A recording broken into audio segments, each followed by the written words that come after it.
Humans can survive in this universe as long as we have an energy source. Right. Unfortunately, the universe will die. It will happen slowly, over many billions of years, but it will happen. That's not true. We actually don't know what's going to happen in the far future.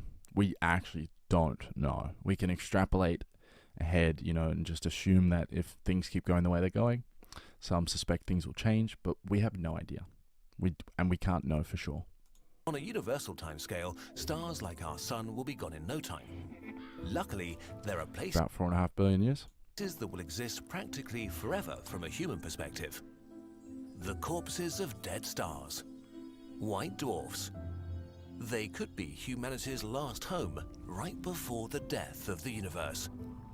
What are these strange things, and what happens when they finally die?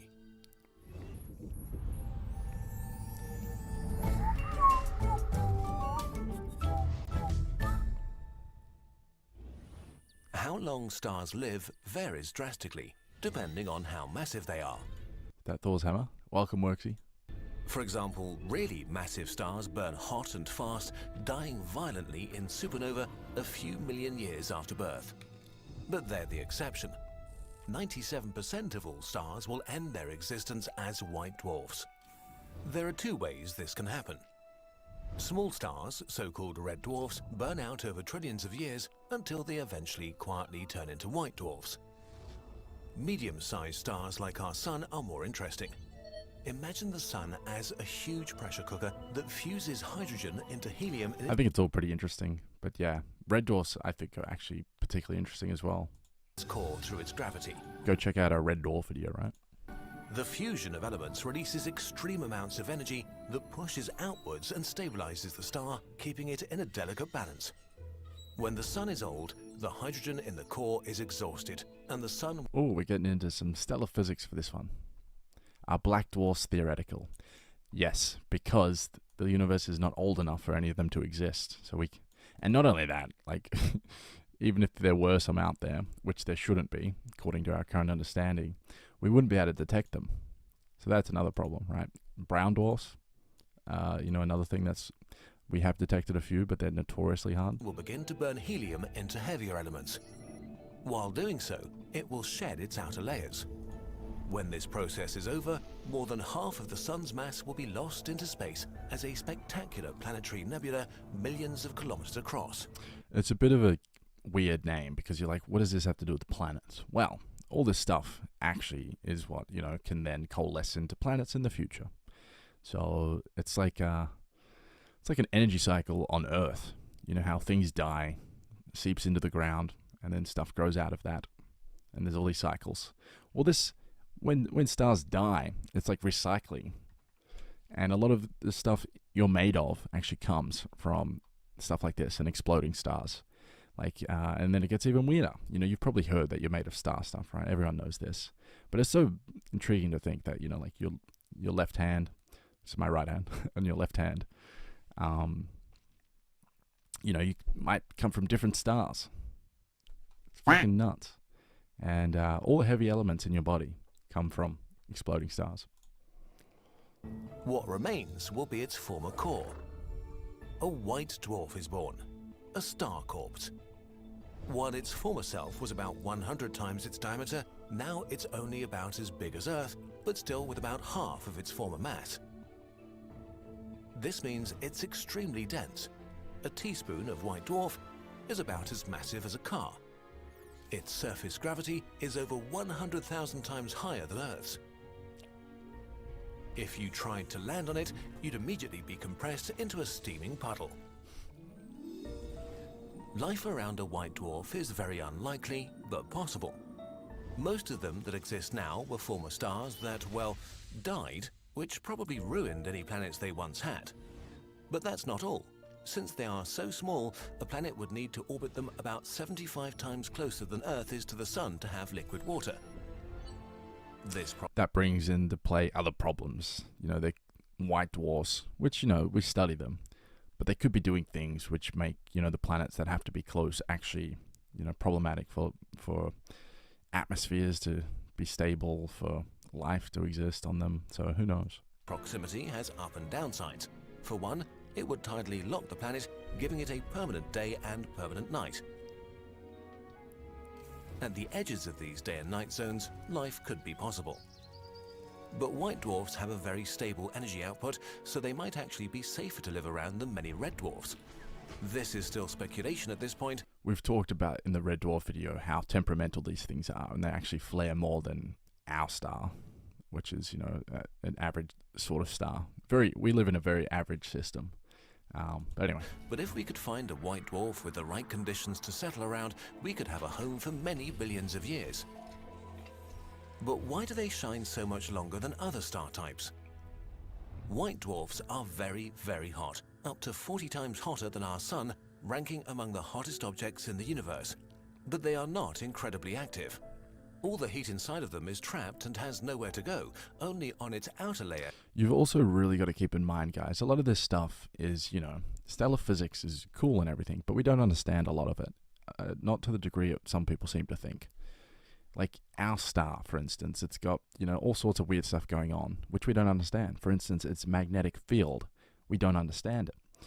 We also know it has this weird 11-year cycle in which the poles flip. The north becomes the south and the south becomes the north pole. And it's got all heaps of other weird things. We can't explain this. And so, you know, talking about white dwarfs and other types of stars, it gets even worse. So just keep this in mind. You know, I don't think these videos always do a particularly good job at sort of, you know, demonstrating our ignorance. Just wanted to say you should come get my VPN. It's out now. The beta should be out now when you're watching this video. It's not out actually right now for chat. I'm just finishing off everything. And so, yeah, come get it. You can use it for free. I think we're changing that, so I'll tell you guys about that. And basically, yeah, it's got post-quantum cryptographic algorithms, and it can protect you from powerful quantum computers. And that'll be important going forward. And I created this, so come support the channel. Can it escape into space? But space is mostly empty, so heat can't be transferred by conduction. The only way energy can escape is by radiation. This is so inefficient that white dwarfs will take trillions of years to cool down, which may make them humanity's last refuge. They might be the last sources of light and energy in a dying universe. According to some estimates, white dwarfs might shine as long as 100 billion years, 10 billion times longer than the universe has existed. That's me right now. Why did the pole switch? We don't know. There's lots of ideas and theories, but we really don't know. So far into the future that no regular stars will shine anymore. Galaxies will have evaporated. And only then will the first white dwarf turn into the first black dwarf. Let me rewind a little bit because I was reading the comments. Are you related to Chris Hemsworth? Yeah, he's actually my cousin. But that's all theoretical. What can be wrong? This stuff that Kozizak's saying? So far into the future that no regular stars will shine anymore. Galaxies will have evaporated. And only then will the first white dwarf turn into the first black. I don't think it's correct to say galaxies will evaporate, because that's actually not going to happen. Like, you know, there's a supermassive black hole at the center of galaxies. That's not what's holding them together, though. What holds them together, like most of the mass, is actually from the dark matter halo. That's not going anywhere. It only interacts gravitationally, so we don't understand how it interacts, if it even does, via the other forces. And so, you know, galaxies will still be somewhat mostly of what they are. You'll still have that black hole stuck right in the middle of the gravitational potential of that big halo. So, you know what I mean? They're not going to just evaporate. They'll be very different, very, very different, and they will eventually be dark. Black dwarf. When this happens, the last hope for life will die off. Black dwarfs will be... Don't know that. That might not be true. We could sit around a black hole, have a little campfire. There could be ways to get energy from black holes, and black holes will actually last even much longer, theoretically. So this might not be the end. And then beyond that, it's also important to keep in mind there could be other ways of getting energy from the vacuum. You know, you might have heard of theoretical things called like the 0 point energy. We're not going to talk about that now. You go watch the quantum foam video. I think we talk about it in there. But so yes, there could be other ways. There's dark energy, there's dark matter. Who knows if we're going to be able to, if it's possible to sort of extract energy from those things, because they, you know, they have mass and energy. So inactive spheres with no energy left to give. Still massive enough to kill you if you get too close. So cold that they'll be near the coldest possible temperature in the universe. So dark that they are practically invisible.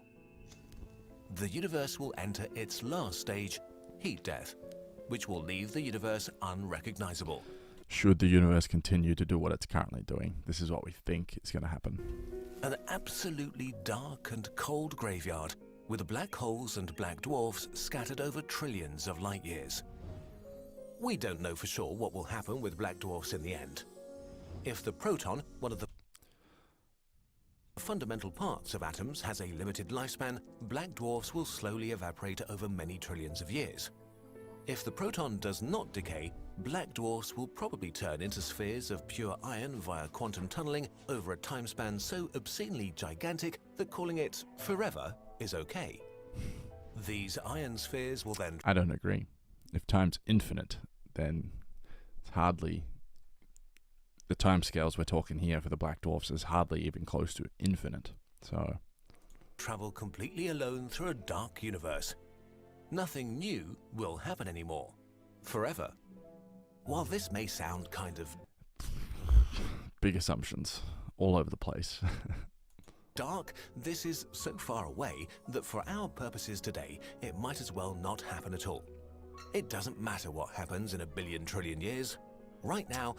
Doesn't it? It might. We happen to exist at an excellent time, able to be in awe about a universe filled with endless stars and light and planets, and enough time to visit them one day. Our music is finally available on... Can't argue with that. But anyway, so that's that video, guys. I enjoyed that.